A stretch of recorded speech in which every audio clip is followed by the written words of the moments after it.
देखिए, सबसे पहले हमारे साथ हैं साबिक वज़ीर ख़ारिजा खुर्शीद महमूद कसूरी साहब हमारे साथ मौजूद हैं। कसूरी साहब, जाहिर है बड़ा अलार्मिंग है रीसेंट टाइम्स में जो नौजवान हैं, जो बच्चे बड़े हुए हैं, जिनको बड़े हुए कुछ अरसा हो गया है, उन्होंने इस तरह की रिफ्ट और टेंशन पाकिस्तान और भारत के दरमियान नहीं देखी है।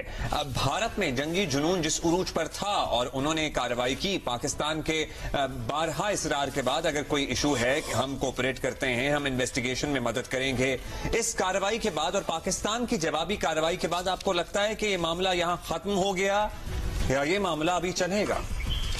देखिए, जो भी होश लोग हैं उनको इस बात का एहसास होना चाहिए कि दोनों ये एटमी कुव्वतें हैं, इसलिए फुल फ्लैज जंग का कोई पागल ही सोच सकता है।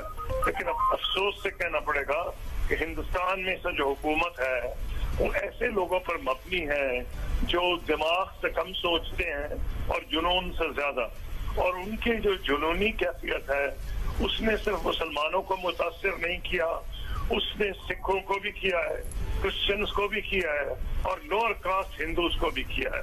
अभी कुछ दिन पहले खबर आई थी कि, और ये रिपीटेडली हो रहा है, कि लोअर कास्ट की जो खवातीन है हिंदुओं में, उनकी बेहुरमती की जाती है, उनको उल्टा लटका दिया जाता है। तो इस किस्म का जब जुनूनी आपका कैफियत हो और आप कास्ट सिस्टम में या अपर कास्ट हुकूमत ये समझती है, हालांकि अपर कास्ट मोदी साहब खुद नहीं है लेकिन शायद अपने आप को एसोसिएट करना चाहते हैं, अपर कास्ट और अपर कास्ट की नुमाइंदगी करना चाह रहे हैं।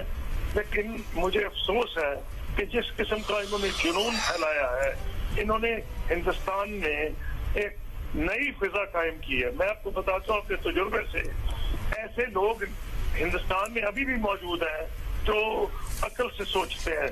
अभी हम ट्रैक 2 पे रेगुलरली मिलता हूँ इंटरनेशनल कॉन्फ्रेंसेस में, जो लोग आम तौर पे उनकी ये सोच नहीं है, उनको पता है कि अफोर्ड ना पाकिस्तान कर सकता है ना इंडिया, लेकिन मगर ऐसे लोगों का हशर क्या होता है ये भी उन्हें पता है और इसीलिए कानूनी हथकंडे भी उनके खिलाफ इस्तेमाल किए जाते हैं, लेकिन वो कैंसिल कर दिए जाते हैं माशरे में, वो नेम कॉलिंग होती है, वो भी तो आपके सामने है सर। जी, सब कुछ सामने अब हम आ जाते हैं जो अब हुआ है। अब देखिए, हुआ यह है कि मैंने सुबह इंडिया की खबरें सुनी थी क्योंकि I am watching BBC apart from Pakistan, BBC, CNN and India news. तो जब हमने 6 या 5 तैयारों का क्लेम किया था तो मैं ये तवक्को कर रहा था कि वहाँ कॉन्फ्रेंस थी, वहाँ आर्म फोर्सेस की नुमाइंदा एक खातून थी, एयरफोर्स की ऑफिसर, और उन्होंने कोई इसका जिक्र नहीं किया। जो फॉरेन ऑफिस के बंदे उसको कंट्रोल कर रहे थे उन्होंने कहा नो क्वेश्चंस।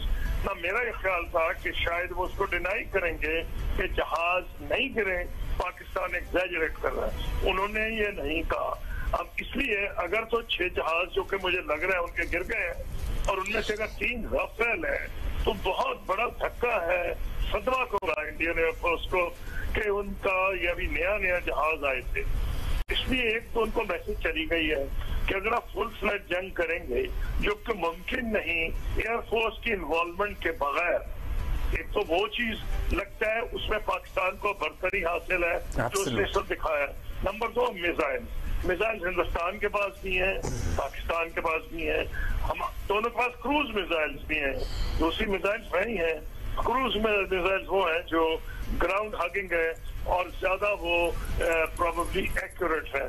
तो मेरा ख्याल है कि जब दोनों के पास मिसाइल्स हैं तो वो जब चाहे जिस जगह का चाहे वो निशाना लगा सकते हैं। इन्होंने निशाने जो लगाए मसाजिद को इन्होंने शहीद किया है। इनकी ज़हनियत इससे अक्कासी होती है कि जिन्होंने बाबरी मस्जिद को शहीद कर दिया उनके लिए किसी मुकद्दस जगह की कोई अहमियत नहीं है। उन्होंने सिर्फ जुनूनी जो कैफियत पैदा की थी भारत में, ये बगैर प्रूफ दिए कि पाकिस्तान उसके पीछे है, इसी वजह से इनको इंटरनेशनल सपोर्ट हासिल नहीं हुई। मैं हैरान हो गया जब प्रेसिडेंट ट्रंप का मैंने सुबह बयान सुना, मैं खास तौर से देख रहा था कि वो क्या कहेंगे, तो उन्होंने अंग्रेजी का लफ्ज किया इट्स अ शेम। ना आई कांट बी बिलीव कि उनको ब्रीफ नहीं किया गया था, उनके सामने रिटन स्टेटमेंट पड़ा हुआ था, उन्होंने उसको देख के कहा दहाइयों से लड़ रहे हैं, फिर कहा एक्चुअली सदियों से लड़ रहे हैं। तो इट वॉज वेल प्रिपेयर्ड यानी कि उन्होंने वैसे कह दिया कि जी शेम शेम का मतलब है कि शर्म की बात है। अब शर्म किसने आगाज की? उन्होंने खुद बताया कि हिंदुस्तान ने हमला किया पाकिस्तान पे। तो बहुत बड़ा धक्का होगा हिंदुस्तान की डिप्लोमेसी को। फिर जो चाइना ने अपनी हाथ दिखाना था वो पहले दिखा चुका है कि उनकी किधर सिंपैथी है, जब उन्होंने कहा sovereignty and integrity of Pakistan and security, sovereignty and security of Pakistan. कोई डाउट नहीं था। उसके बाद हिंदुस्तान के टेलीविजन मॉनिटर कर रहा था, वहां तो ऐसे जैसे सोग हो गया। और उन्होंने चीन के साथ तुर्की को भी गालियां देनी शुरू कर दी। उनका ये चीन ही नहीं बल्कि तुर्की भी जी उनका वतीरा है। और वो ट्रंप के इस बयान पर भी बहुत ही अफसरदा है, गमजदा है, एक्चुअली सोग का आलम है। बहुत शुक्रिया चाहते तो वो